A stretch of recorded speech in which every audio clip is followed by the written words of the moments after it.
Hello and welcome to Wisdom and Wealth, a channel dedicated to helping you navigate life with greater insight and financial savvy, especially as we mature and gain more life experience.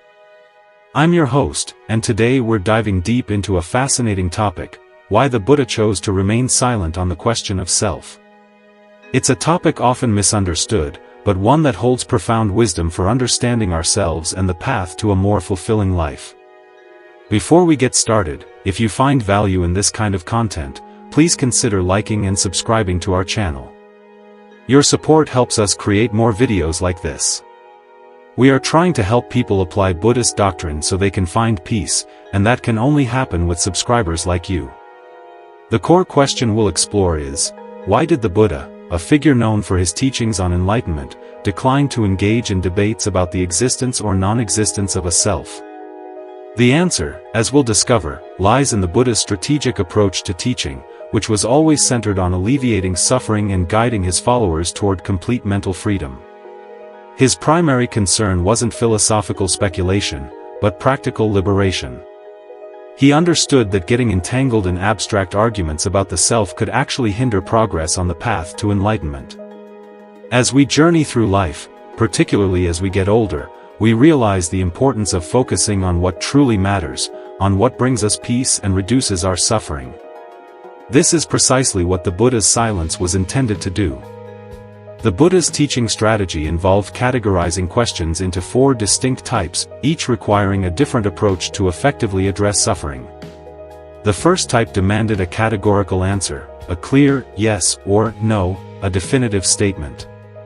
The second called for an analytical response, where the Buddha would first dissect and re-evaluate the question itself before offering an answer.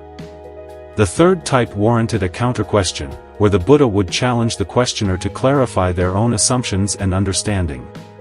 Finally, the fourth type included questions that were deemed useless, even detrimental, to the pursuit of ending suffering. The inquiry, "Is there a self?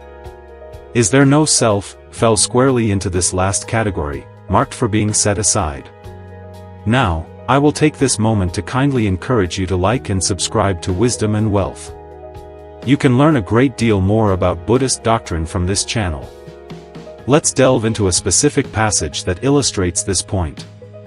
A wanderer named Vakagata approached the Buddha and asked, "Master Gautama, is there a self?"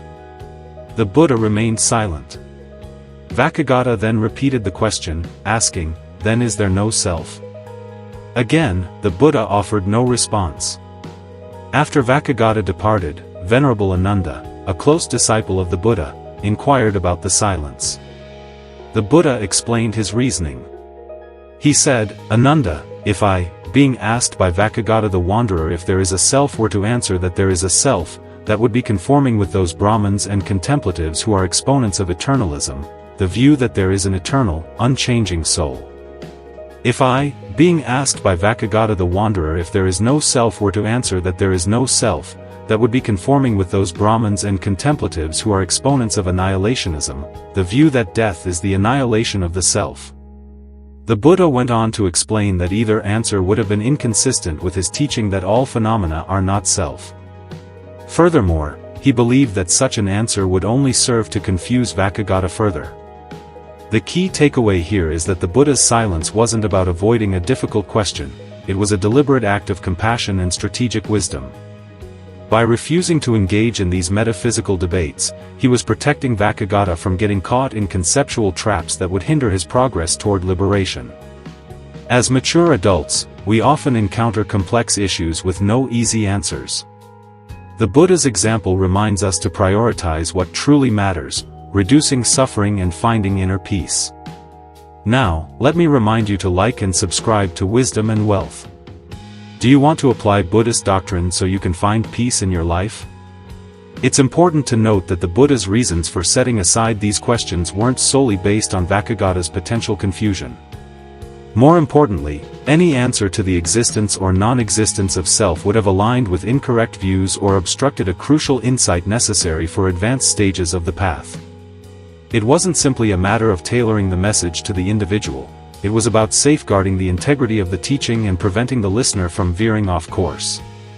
The Buddha also refrained from offering an analytical answer or a counter-question, such as, "What do you mean by self?" This further reinforces the idea that the not-self teaching wasn't intended to negate specific concepts of self, but rather to address a more fundamental issue of clinging and attachment. However, many interpretations of the not-self teaching fall into the trap of offering analytical answers, suggesting that the answer depends on the definition of self. These interpretations argue that the Buddha avoided a categorical answer because an analytical one was required. Yet, as we've seen, the Buddha was perfectly capable of providing analytical answers when necessary. The fact that he chose to set these questions aside indicates a different approach altogether. These prevalent misinterpretations can be detrimental, as they misunderstand the Buddha's approach and create obstacles on the path to enlightenment. Therefore, it's crucial to examine these misinterpretations in detail to understand why they are inaccurate and how they can hinder our progress. If you're finding this discussion insightful, please consider liking and subscribing to Wisdom and Wealth. It will help you improve your peace of mind. One common misinterpretation is that the not-self teaching is specifically aimed at negating the concept of self found in the Brahmanical Upanishads, which posits a permanent, cosmic self identical to God. This interpretation suggests that the Buddha was merely denying the existence of a cosmic/God self, while affirming the existence of an individual self. Another misinterpretation takes the opposite stance, claiming that the Buddha was negating the idea of a small, separate self, while affirming the existence of a large, interconnected, cosmic self. In other words, yes, you do have a connected self, but, no, you don't have a separate self. A third misinterpretation, similar to the first, introduces the notion that a true self must be permanent. According to this view, the Buddha acknowledges that the five aggregates, form, feeling, perception, fabrication, and consciousness, are what constitute you, but they don't qualify as a true self because they are impermanent processes. However, none of these interpretations align with the Buddha's actual teachings or his approach to the question of self. They misrepresent the Buddha by offering analytical answers to a question he deliberately set aside, and they contradict his statements on the topic of self and not self. For instance, regarding the first misinterpretation, the Upanishads contain diverse views of the self, which the Buddha himself analyzed and categorized into four main varieties. The Buddha identified four main types of self-theories: a self with form that is finite, a self with form that is infinite, a self that is formless and finite, and a self that is formless and infinite. He further categorized each of these into three modes: the self already is that way, the self naturally changes to be that way, and the self is changeable through the will. Multiplying the four varieties by their three modes yields 12 different types of self-theories. The Buddha rejected all of these theories, as they all involve clinging, which must be comprehended and relinquished. This demonstrates that the not-self teaching doesn't merely negate specific types of self, but every imaginable way of defining the self.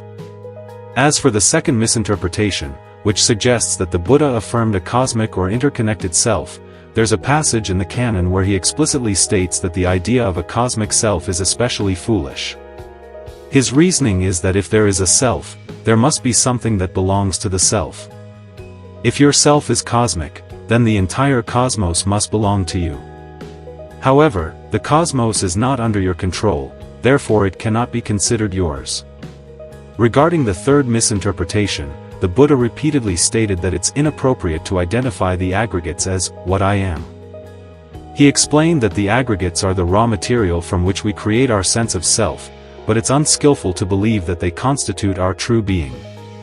This misinterpretation opens the door to accusations that the Buddha lied in passages where he positively refers to the self, such as when he says that the self is its own mainstay.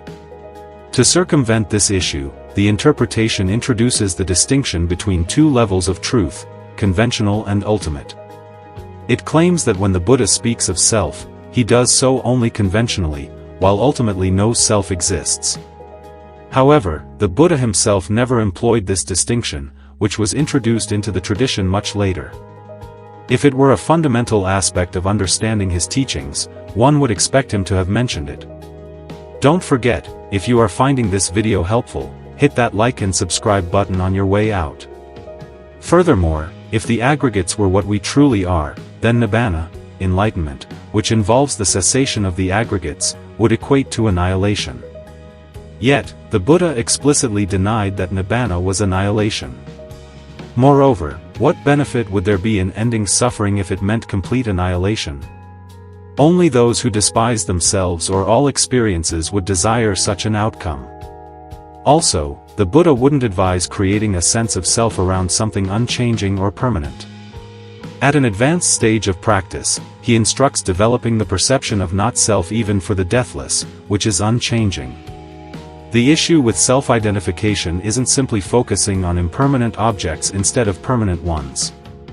Ultimately, it shouldn't focus on anything at all, as it always involves clinging, regardless of the object, and clinging leads to suffering. The primary goal of the Buddha's teaching is to eliminate suffering. Therefore, when the Buddha declined to answer Vakagata's questions, it wasn't because he possessed an analytical answer that he couldn't convey, but rather because these questions, regardless of who posed them, hinder the path to ending suffering. In fact, another sutta passage explicitly states that attempting to answer the questions, "Do I exist? Do I not exist?" or "What am I?" leads to entanglement in views like, "I have a self," or "I have no self," which the Buddha refers to as a thicket of views, a wilderness of views. The imagery is clear. Being entangled in a thicket or wilderness signifies straying from the path and struggling to return. The Buddha emphasizes that all these ways of defining the self cause suffering. The core takeaway is that the Buddha isn't concerned with defining what you are or what your self is. Instead, he wants you to recognize how you define your own sense of self. After all, you aren't accountable for his definition, and his definition isn't truly your problem. However, you are responsible for how you define yourself, and that significantly impacts your experience. When you define yourself ignorantly, you suffer and often cause suffering to those around you. As a first step towards alleviating this suffering, you must become aware of the process by which you create your sense of self, enabling you to clearly see what you're doing and why it's causing suffering. This is why the Buddha aims to help you understand this process in alignment with his two categorical teachings. He wants you to see how your act of self-definition fits within the Four Noble Truths, discerning when it's skillful and when it's not, so that you can use this knowledge to end suffering.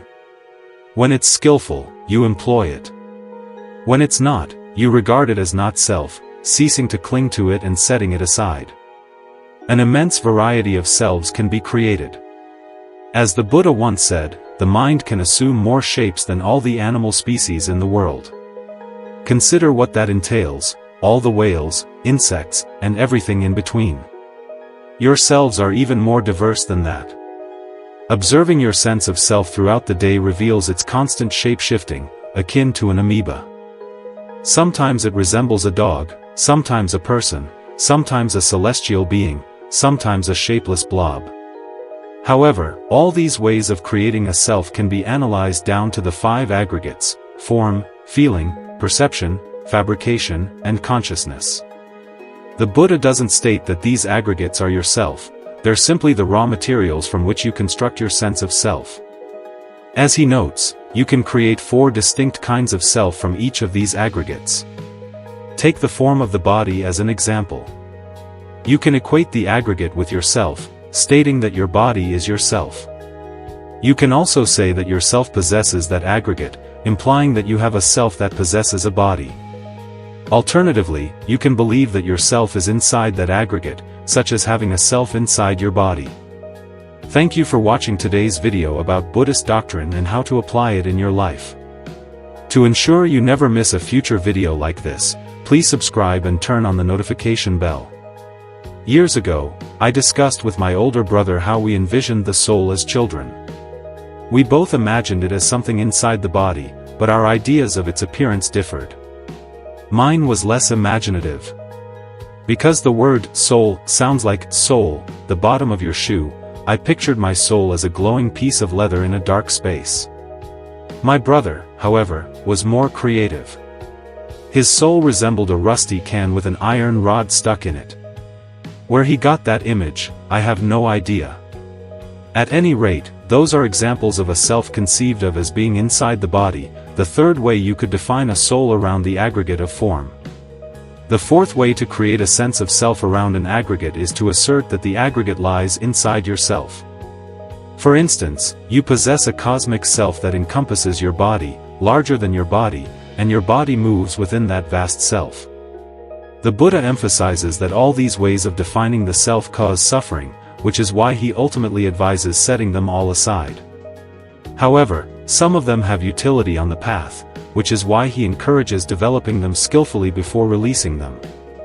Thus, instead of debating which type of self is your true self, whether ultimate, conventional, the Buddha is more interested in demonstrating how your sense of self is in action.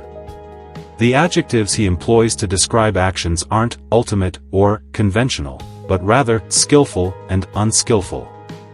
These are the terms through which he wants you to understand yourselves. Are they skillful? Are they not? And because skill can only be understood through mastery, the Buddha wants you to master these actions in practice. As it turns out, each of the aggregates is also an action. When you embrace the idea of form in the mind, there is a decision in the mind to embrace that form. That decision is an action. Feeling, perception, fabrication, and consciousness are also actions. Clinging to any of these activities is also an action, the act of taking delight in repeatedly engaging in that activity. There are 3 reasons why it's beneficial to analyze your ways of creating a self in this manner. First, it reveals that regardless of how you identify yourself, it always involves clinging. Wherever there's clinging, there's suffering and stress. This is why the ordinary way of creating a sense of self falls under the first noble truth. If the object you're clinging to changes, you suffer from its change. Even if it changes for the better, you realize that its nature is impermanent, rendering it untrustworthy. Even if you cling to the idea of something permanent, the idea itself is impermanent, as is the clinging to the idea. Seeing the activity of creating a self in this way evokes a sense of disenchantment and dispassion, 2 emotions that can lead to release. That's the first reason why it's useful to think of the self as activity. When you see it as an activity, it's easier to apply the perception of not-self to it, enabling you to end the suffering that comes from clinging to it. The second reason for analyzing your ways of creating a self is that, as the Buddha once said, however you define yourself, you limit yourself. For example, if you believe that you're intrinsically bad by nature, you might think that something intrinsically bad can't make itself good, and that you need an outside power to help you. This would discourage you from practicing. If you have the idea that you're intrinsically good by nature, you would need to explain how something intrinsically good could suffer or could cause suffering. Also, if it could lose its original pure nature, then once you make it pure again, what would keep it from losing its pure nature again? There's also the practical concern that if you believe you're intrinsically good, it gives rise to complacency. You believe that any intuition that rises up from a quiet mind is trustworthy. In this way, your idea of an intrinsically good self obscures your defilements. This is the opposite of what we sometimes hear, that our defilements obscure our intrinsically good nature, but if you believe your nature is intrinsically good, then when defilements arise in the quiet mind and you identify them as the wisdom of your innate nature manifesting itself, your belief in your intrinsic goodness has blinded you to what's actually going on. Also, there are times in the meditation when the mind comes to a great state of emptiness, space, light, and peace. If you're looking for an innately pure and good Buddha nature, you could easily decide that that's your Buddha nature. However, the Buddha advises that even a great state like that should be analyzed to see where there is still some inconstancy and stress, in other words, to see that state of concentration as the result of actions and not as an innate state. Otherwise, again, you get complacent. And as the Buddha said, complacency is the opposite of the source of goodness. The source of goodness or skill is heedfulness. You also place limitations on yourself if you hold to the idea that you have no self. How could you function? How could you insist that people treat you fairly? What motivation would you have to avoid unskillful actions and to develop the skills of the path? Even the idea of a cosmic self has its limitations. It prevents you from seeing how you're actually functioning in the world and how you're creating suffering through your I-making and my-making in the present moment. It also provides you with excuses for your unskillful feelings. Whatever arises in the mind is simply the cosmos acting through you, and you take no personal responsibility for it. I once heard of a woman on a retreat who discovered a strong desire for a man sitting in front of her, so strong that she couldn't stay in the same room. So she went back to meditate in her dormitory room, and there she had a realization that this was not just her own desire, but it was the force of cosmic desire manifesting through her, and that she should just allow it to happen. When you believe something like that, it's impossible to practice. As long as you don't see that these things have their causes in your individual mind, you'll never be able to put an end to them. Every way of defining yourself also places a limitation on yourself in the sense that your definition of who you are and what belongs to you is going to conflict with somebody else's definition of who you are and what belongs to you. The Buddha has a special term for the type of thinking that starts with the thought of self-identification, I am the thinker. He calls it papanka, or objectification, and says that it lies at the basis of all conflict. When you start thinking in these terms, your thoughts turn around and bite you. So these are different ways in which defining what you are can give rise to limitations. When you learn how to drop these unskillful ways of creating a self, or even the idea that you have no self, you can free yourself from these limitations. Finally, there's a third benefit that comes from looking at the creation of a self as an action. You're free to create different senses of self that you can use as tools. You use them when they're needed and you can put them down when they're not. And in fact, this is the Buddha's strategy. This is how we create a path to the end of suffering. We use conditioned things to reach the unconditioned. If you couldn't do that, you wouldn't be able to reach the unconditioned, because the unconditioned is not something that can be used. All you have to work with is conditioned phenomena. The way you use conditioned phenomena is by learning how to master them as skills. In other words, you turn these 5 aggregates into a path. You can think of the aggregates as bricks that you've been carrying in a sack over your shoulder, weighing you down. But instead of carrying them, you now put them down on the ground and make them into a path. For example, when you're in a state of concentration, the concentration is actually composed of the 5 aggregates. Form is your sense of the body as experienced from within, which includes the breath.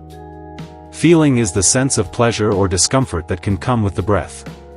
Perception is your mental image or label of breath that helps you to stick with the breath and to perceive the breath energy in different parts of the body. The Buddha once said that all states of concentration, except for the very highest, depend on perception because you have to keep a perception of the object in mind in order to stay with the object.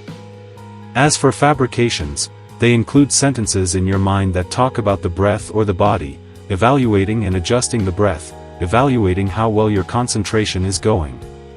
And finally, consciousness is your awareness of all of these other aggregate activities. When brought together into a state of concentration in this way, the 5 aggregates form a path. As you master this skill, you get to see how you create your sense of self around these aggregates, as the agent doing the concentration practice, and as the person enjoying its benefits. This is why the ability to create a set of skillful selves falls under the 4th noble truth. This ability allows you to see the process of I-making and my-making in action. It allows you to understand the powers and limitations of intentional action in leading to true happiness. This understanding is what leads to freedom. So learn to use these aggregates, and the sense of self you build around them, as tools leading to freedom instead of as burdens weighing you down. There's a story that illustrates this principle in T.H. White's retelling of the King Arthur legend, The Once and Future King. In this version of the story, when Arthur is a young boy, Merlin, the magician, turns him into different kinds of animals to teach him the lessons that can be learned from animals. In the final transformation, young Arthur is turned into a badger and goes down to visit an old badger in his burrow. It turns out that the old badger is like an Oxford Don, with many papers spilling out of desks and shelves filling his burrow. He's written a thesis about why man has dominion over the animals, and he reads his thesis to Arthur. His explanation is much like the creation story in the Bible, except that when God creates all the animals, he doesn't create them in different forms. He creates them all as identical embryos. Once they are created, he lines them up and announces that he's going to give them a boon. He'll allow them to change the shape of their bodies in any way they want, in order to survive better in the world.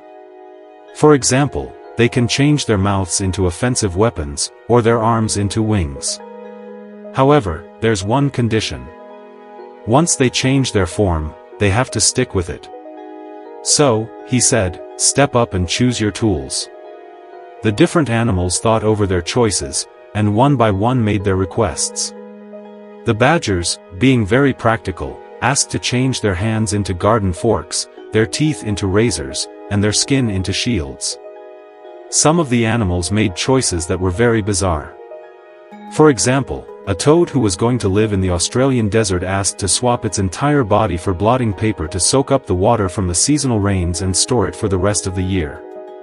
At the end of the 6th day, there remained only one animal who had not changed its body parts for tools. That was man. So God asked man, "Well, our little man, you have thought over your choice for 2 days now. Obviously, you have made a wise choice. What is it?"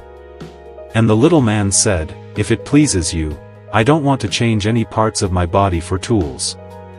I simply ask for the ability to make tools.